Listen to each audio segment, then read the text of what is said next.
est 20h à Kinshasa, une heure de plus à Lubero dans le Nord Kivu. C'est l'heure de vous informer. Voici les titres de l'actualité de ce mardi 11 février.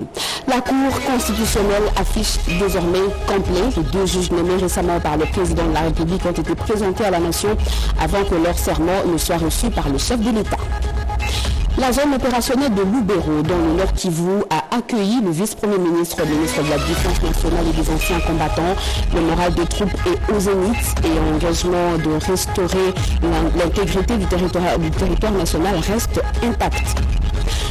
Même en temps de guerre, la discipline reste la mère des armées. Quelques éléments des FARDC se sont compromis par des actes répréhensibles et sont mis devant leurs responsabilités par la juridiction militaire de Bukavu. Voilà pour les titres.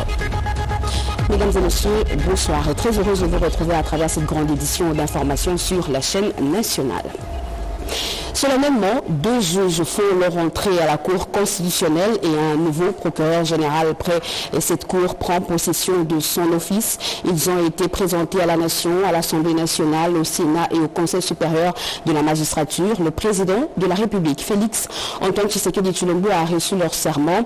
Il s'agit de Marthe Odio Nondé, membre de la Cour Aristide Kaindo Nguru, et de Moke Maïlé, procureur général près la Cour constitutionnelle. Guilain Kabalundi, Kazo Kazati.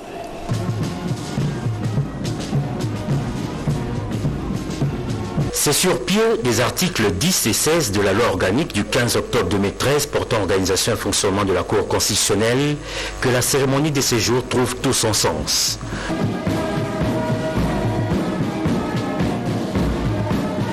Convoquée ce mardi 11 février 2025 par le Parlement, cette session extraordinaire des prestations des serments des deux juges de la Cour constitutionnelle et d'un procureur général après cette Cour s'est tenue devant le président de la République, Félix Antoine Tshisekedi Tshilombo, magistrat suprême, l'Assemblée nationale, le Sénat et le Conseil supérieur de la magistrature, représenté par son bureau.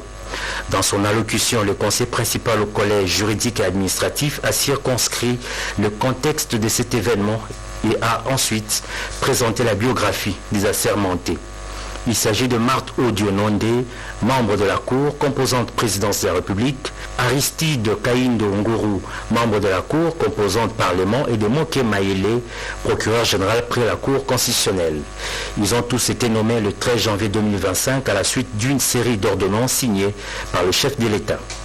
Devant le magistrat suprême, les assermentés, drapeau national serré à la main gauche, ont tour à tour juré de respecter la Constitution et les lois de la République, de remplir loyalement et fidèlement avec honneur et dignité les fonctions qui leur sont confiées. Moi, Marthe Odio Nondé, je jure solennellement de remplir loyalement et fidèlement les fonctions de membre de la Cour constitutionnelle de la République démocratique du Congo, de les exercer en toute impartialité dans le respect de la Constitution, de garder le secret des délibérations et des votes, de ne prendre aucune décision politique, aucune position publique, de ne donner aucune consultation à titre privé sur les questions relevant de la compétence de la Cour constitutionnelle et de n'entreprendre aucune activité mettant en cause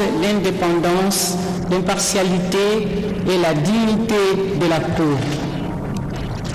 Je prends acte de votre prestation de serment en qualité de membre de la Cour constitutionnelle. Mais très sincèrement. Moi, professeur Kaindo Nguru Aristide, je jure solennellement de remplir loyalement et fidèlement les fonctions de membre de la Cour constitutionnelle de la République démocratique du Congo, de les exercer à toute impartialité dans le respect de la Constitution, de garder le secret des délibérations et des votes, de ne prendre aucune position publique, de ne donner aucune consultation à titre privé sur les questions relevant de la compétence de la Cour constitutionnelle et de n'entreprendre aucune activité mettant en cause l'indépendance, l'impartialité et la dignité de la Cour. Je prends acte de votre prestation de serment en qualité de membre de la Cour constitutionnelle. Mes très sincères félicitations.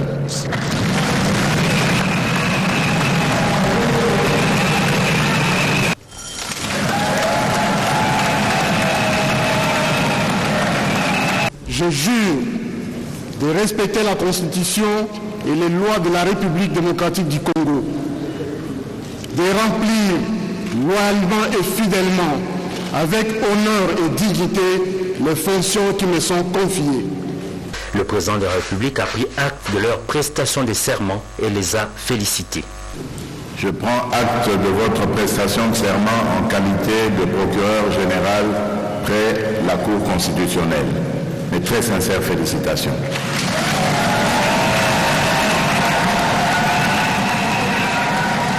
Les 3 assermentés ont ensuite signé le procès verbal relatif à cette cérémonie en présence du directeur du cabinet du chef de l'État. Au total, 9 membres composent la Cour constitutionnelle, 3 sont désignés par le président de la République, 3 par le Parlement réuni en congrès et 3 par le Conseil supérieur de la magistrature. Leur mandat est de 9 ans non renouvelable, conformément à la loi organique numéro 13 du 15 octobre 2013 portant organisation et fonctionnement de la Cour constitutionnelle.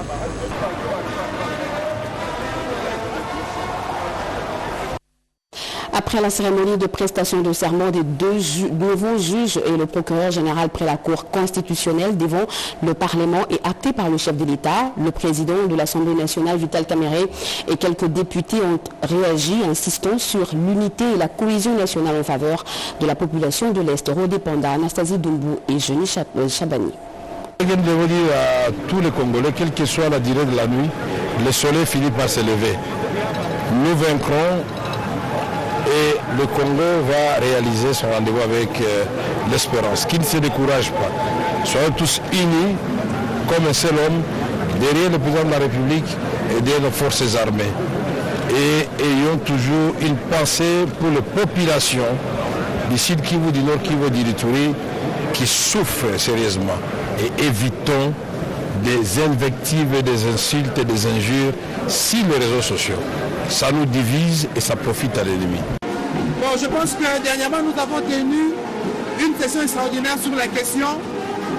Le Parlement, de manière générale, a fait des recommandations au gouvernement et au président de la République sur la manière d'aborder cette question sécuritaire. Bien entendu, nous sommes de cœur avec nos frères de l'Est du pays, particulièrement à Goma, qui ont subi des atrocités. Mais toutes les recommandations qui ont été faites à ces sujets ont été adressées au président de la République. Maintenant, ce que nous attendons d'eux, c'est l'amour de la patrie. C'est faire en sorte que les standards soient élevés et qu'ils soient vraiment des hommes et des femmes d'excellence, qui soient un modèle, qui soient une sorte de boussole pour eux. Et nous pensons qu'ils sont, après le serment qu'ils ont prêté, devant le chef de l'État et devant toute la nation.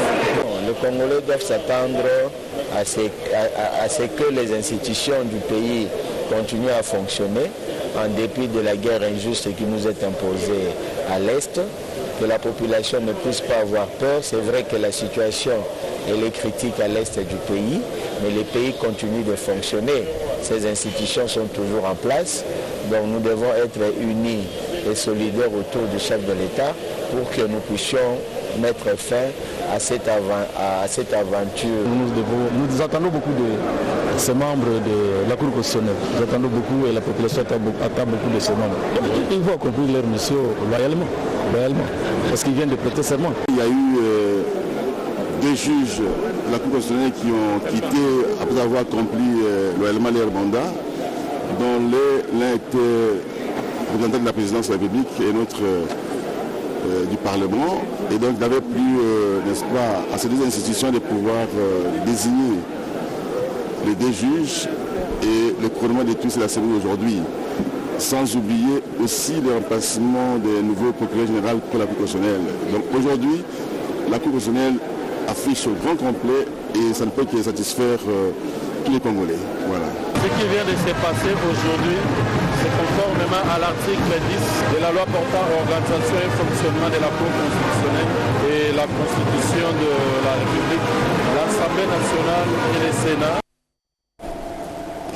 La violence, la barbarie et le carnage commis sur les populations congolaises par le Rwanda, le gouvernement congolais l'a démontré, image à l'appui au Haut Conseil des Nations Unies pour les droits de l'homme.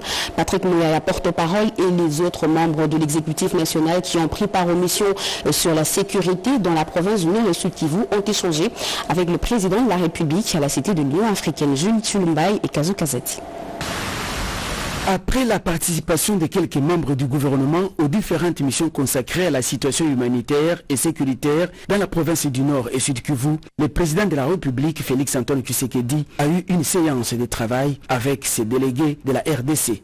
Patrick Mouyaya, porte-parole du gouvernement qui a conduit la délégation congolaise à la dernière session du Haut Conseil des Nations Unies pour les droits de l'homme en Suisse, est venu faire la restitution des travaux au chef de l'État. Il s'est agi d'une séance de travail qui a porté essentiellement sur la restitution de la mission que nous avions effectuée il y a quelques jours à Genève, où nous avons pu obtenir un vote unanime du Haut Conseil des droits de l'homme sur la résolution qui portait notamment sur la condamnation du Rwanda et l'obligation pour lui de retirer ses troupes de la République démocratique du Congo.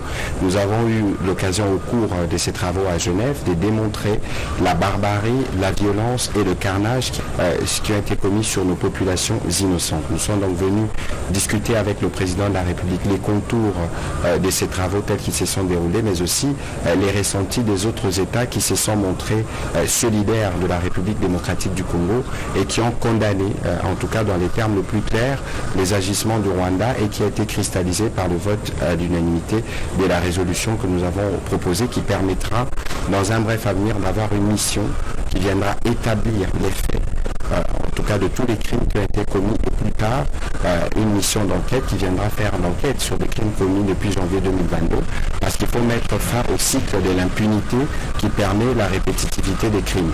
En deuxième point, nous avons eu l'occasion cette fois-ci d'échanger avec le président de la République autour de la réunion à laquelle il a participé de la SADC et de l'EAC, et des conclusions qui ont été évidemment rendues publiques. Il y a un cessez-le-feu qui a été le premier point, et un arrêt complet des combats, et donc discuter aussi d'autres aspects. Non, ce qu'il faut retenir d'abord, c'est que autour du président de la République, évidemment, nous avons eu aussi l'occasion de revenir sur la situation sécuritaire de manière générale, particulièrement dans la province du Nord Kivu à Goma, où nous rédigeons notre solidarité, que le gouvernement reste mobilisé pour avoir notamment des possibilités d'agir immédiatement. La République démocratique du Congo reste mobilisée à déjouer toutes les manœuvres du Homme 23 soutenues par le Rwanda, consistant à piller ses richesses. C'est une victoire diplomatique que vient de rafler la République démocratique du Congo à la réunion tenue au Conseil de l'ONU pour le droit de l'homme à Genève ou en Suisse. Le ministre de la Communication et des Médias, Patrick Mouyaya, l'a dit en long et en large au cours du briefing presse tenu hier lundi. On fait le point avec Jacques Kababa.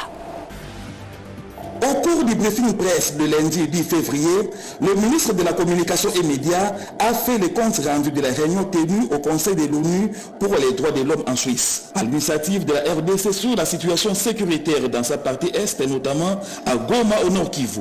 Pour le ministre Patrick Mouyaya Katembwe, il s'agit là d'une victoire diplomatique historique, car cette fois-ci, il ne s'agit pas que de la RDC, mais du monde entier qui condamne les actes de barbarie que le Rwanda est en train de commettre sur le sol congolais. C'est pour la première fois, avec la répétitivité de crimes que nous avons dans l'Est de la RDC, que la plus haute instance de droits de l'homme mondiale décide d'avoir d'abord une mission qui viendra immédiatement pour faire l'établissement de faits. Ça veut dire le carnage dont on parle quotidiennement de plus de 3000 compatriotes a été précédé par des bombardements sur des camps des déplacés, des bombardements sur des écoles, des attaques sur le membre de la MONUSCO, des attaques sur les forces de la SAMI RDC. Il y a eu un étrange mélange des crimes commis de manière claire par les militaires et les soldats rwandais qui étaient dans cette opération dans la province du Nord Kivu, spécifiquement à Goma. Tout cela devra être suivi de près, parce que nous voulons ici que justice puisse être faite pour que tous ceux qui se complaisent à rester dans ces cycles répétitifs de violence dans la RDC puissent se terminer.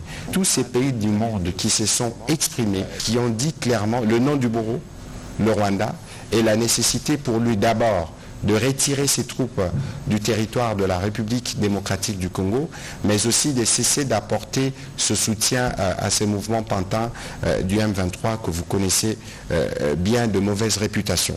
Le porte-parole du gouvernement a par ailleurs revenu sur les sommets tenus par différentes organisations régionales, dont l'EAC et SADC. Kinshasa attend la mise en œuvre effective des résolutions qui ont été votées, notamment les retraits des troupes négatives au Nord Kivu, la réouverture de l'aéroport de Goma et d'autres voies d'accès afin de permettre d'acheminer l'aide humanitaire et des médicaments vers les déplacés et les blessés. La RDC reste en même temps vigilante et attentive quant à la suite de ces processus. Il a foulé ce mardi 11 février le sol du territoire de Lubero. Nous sommes dans la province du Nord Kivu. Le vice-premier ministre, ministre de la Défense nationale et des anciens combattants, Guy Kabombo Modianvita, a franchi la zone rouge du centre des opérations du Grand Nord en allant près des opérations entre les FARDC et les rebelles des EDF avant de présider le Conseil de sécurité provincial. Je reste Fonji. Cette première visite du vice-premier ministre, ministre de la Défense nationale et des anciens combattants dans la zone opérationnelle de Lubero témoigne de la volonté ferme du gouvernement d'en finir avec la guerre afin de restaurer la paix au pays tel que voulu par le commandant suprême des forces armées congolaises, Félix Antoine Tshisekedi Tshilombo. Accompagné du gouverneur militaire du Nord Kivu, Évariste Kakule Somo, et du chef d'état-major général adjoint des FARDC, le lieutenant général Tchaligo Nzandourou, qu'une délégation des élus du Nord Kivu, Maître Guy Kabombo Modianvita, est à 5 km du théâtre des opérations entre les FARDC et les ADF. Sur place, le vice-premier ministre en charge de la défense nationale a salué la bravoure de ces vaillants soldats qui sont prêts à se battre jusqu'au sacrifice suprême. Il a par la même occasion réconforté quelques militaires blessés sur le champ d'honneur. Le commandant suprême a diminué pour la général a remonté le moral. S'il le faut, nous avons 6 awa pour nous faire la bine. Nous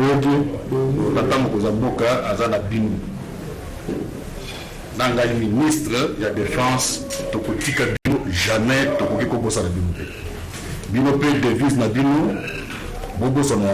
ne jamais trahir le Congo. Sans répit, Maître Guy Kabombo Modianvita a présidé la réunion du Conseil de sécurité avec les officiers militaires pour certainement évaluer les capacités opérationnelles des forces armées congolaises de la République démocratique du Congo sur le terrain. Les exactions commises par l'armée rwandaise sur le sol congolais ont fait l'objet d'une plainte à la Cour africaine des droits de l'homme et des peuples. Le procès contre le président rwandais Paul Kagame s'ouvre demain à Arusha en Tanzanie. La délégation de la République démocratique du Congo est conduite par le maître Samuel Mbemba Kabuya, vice-ministre de la Justice, qui séjourne déjà sur place. Redépenda. Le procès contre le président rwandais Paul Kagame, l'agresseur de la RDC, s'ouvre devant la Cour africaine des droits de l'homme et du peuple, CADHP, demain mercredi 12 février 2025, et va se poursuivre pendant 2 jours à Arusha en Tanzanie. La délégation de la RDC, conduite par Maître Samuel Mbemba Kabuya, vice-ministre de la Justice et Contentieux international, séjourne déjà à Arusha en Tanzanie depuis le dimanche 8 février. Le vice-ministre de la Justice chargé des Contentieux international, chef de la délégation, est accompagné du président et du vice-président de la CNDH, de la Task Force Justice internationale, des avocats de la RDC, de la société civile, des victimes et témoins de ces exactions commises par les Rwandais en RDC. Déjà ce matin, les différentes parties au procès se sont retrouvées pour une mise au point. Il convient de noter que ce procès sera retransmis en direct par visioconférence.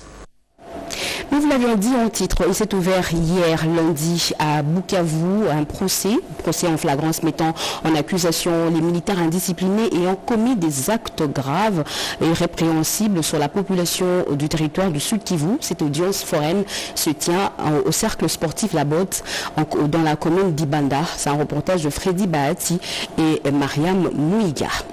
À ce jour, nous présentons devant votre auguste tribunal militaire de Bukavu un groupe composé de plusieurs éléments fouillards de guerre, Début ce lundi 10 février du procès des plus de 90 militaires incontrôlés qui ont passé outre leur mission légale et qui sont allés ailleurs le jeudi 6 février 2025 sans autorisation de leur hiérarchie. Ils ont emprunté l'axe Kalehe, Kabamba, Katana, Kavumo, Miti, Mudaka, Bukavu, Ngezi, Ngomo et Kamanyola et se sont rendus coupables d'actes de vandalisme contre les populations civiles tout au long de leur parcours. L'auditeur supérieur de la Cour militaire du Sud Kivu a présenté au juge président les éléments concernés prévenant des différentes unités engagées sur la ligne de front au Sud Kivu, plus précisément à Kalehe, où l'armée pourchasse les rebelles du mouvement du 23 mars.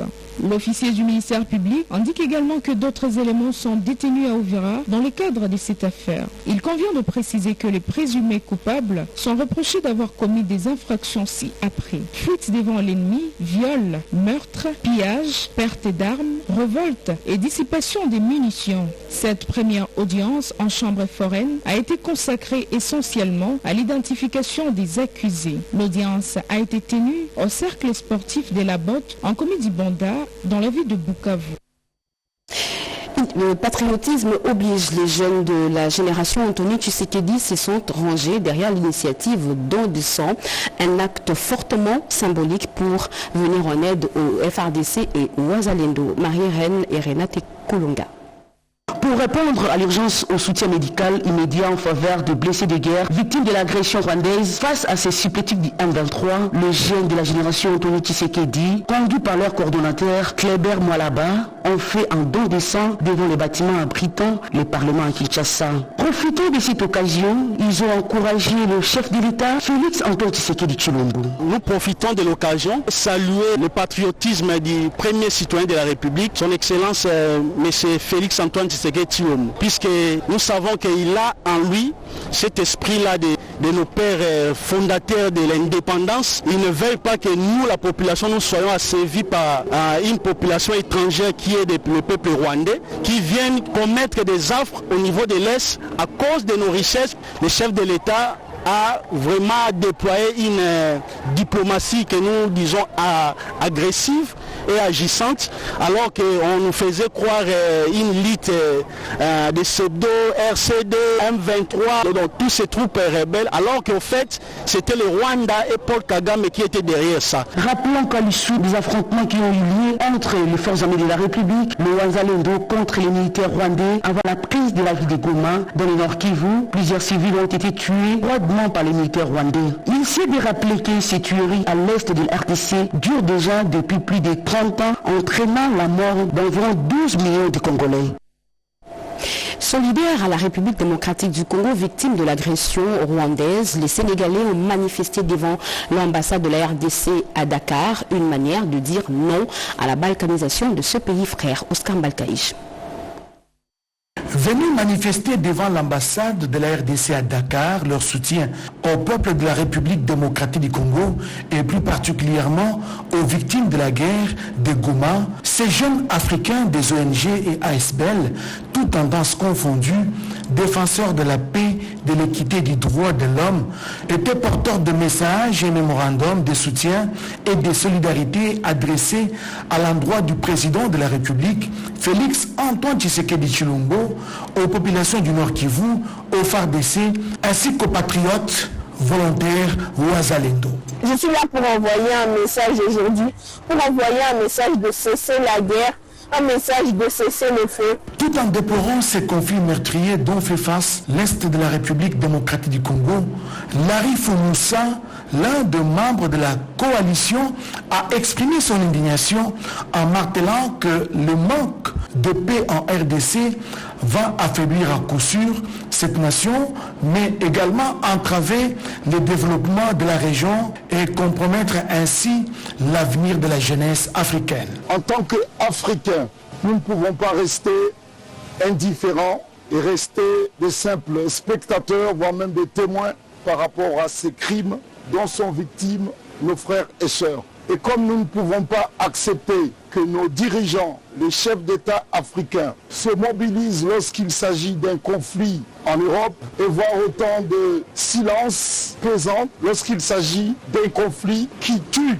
les nôtres. Il s'agit d'un problème africain. Les chefs d'État africains doivent obligatoirement et nécessairement et en urgence trouver une solution africaine à ce problème africain. Nous ne pouvons pas prendre les avions, franchir le continent africain, aller en Europe pour trouver une solution à un problème africain. C'est pourquoi ces mémorandums ont été déposés dans toutes les missions diplomatiques accréditées au Sénégal dans le but d'accompagner les autorités congolaises qui ne ménagent aucun effort pour le retour de la paix dans l'Est de la RDC. Pour sa part, la coordonnatrice du Festival international panafricain, Madame Mendy, a interpellé et condamné la passivité et le laxisme de responsables de l'Union africaine, tout en criant haut et fort que les jeunes Sénégalais ne veulent pas vivre une Afrique sans Africains. Plusieurs recommandations ont été formulées dans le sens d'appuyer et d'approuver la démarche de l'Afrique du Sud au déploiement de ses soldats pour combattre aux côtés des FARDC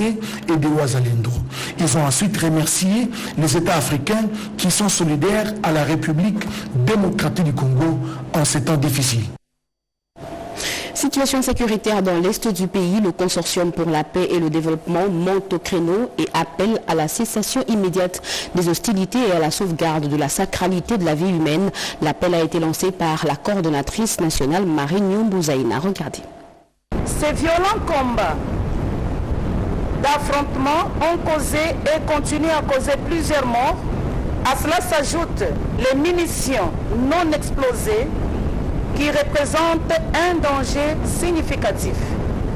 Demeurant actifs, elles peuvent causer des blessures graves, voire mortelles, mettant au quotidien en péril la sécurité, l'intégrité physique, voire la vie des populations environnantes.